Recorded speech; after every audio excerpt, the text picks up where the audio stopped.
Malungkot daw si Pangulong Bongbong Marcos sa sinapit ng dating senador na si Bong Revilla.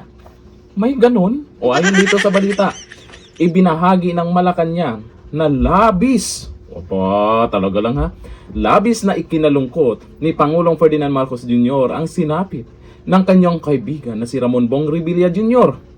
Kasunod ng mga kasong kinakaharap nitong kaugnay sa umano'y Ghost Flood Control Project sa Pandy, Bulacan. Talaga ba? Ayon kay Yusek Claire Castro, siya naman pala nagsasabi dyan. Nagkaroon ng meeting ang Pangulo at nang tanungin kung ano ang kanyang nararamdaman. Malinaw ang naging sagot nito. Ito ang pagkasabi daw. Tinanong ko siya kung ano ang nararamdaman niya. Sabi niya, malungkot siya. Talaga ba? Ipinaliwanag din na personal ang naging damdamin ng Pangulo dahil sa ugnayan nila ni Revilla. Ugnayan?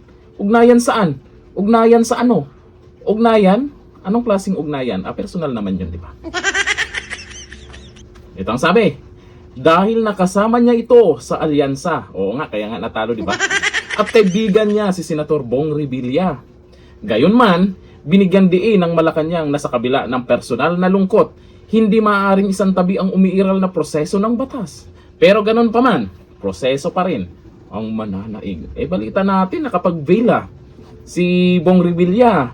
Dito po sa bagong update ay Bong Revilla nagpiyansa ng 90,000 petot sa kasong graft na may kinalaman sa umano'y 92.8 million pesos. Grabe, laki pala yan no?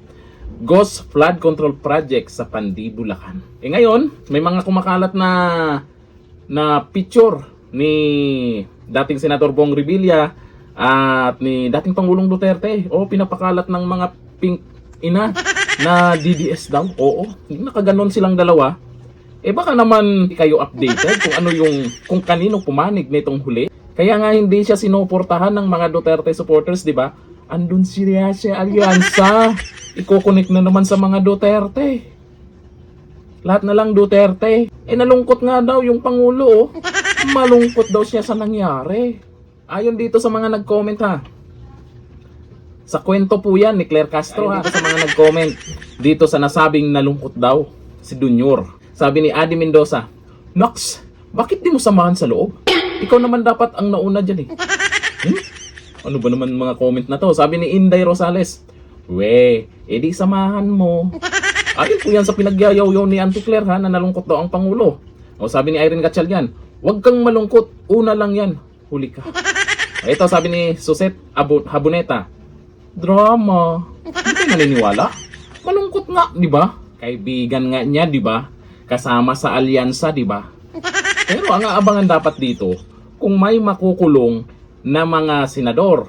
Kasi nakaraan meron daw senador, congressman. Ngayon pa nga lang, gusto ng minority na kasuhan na itong si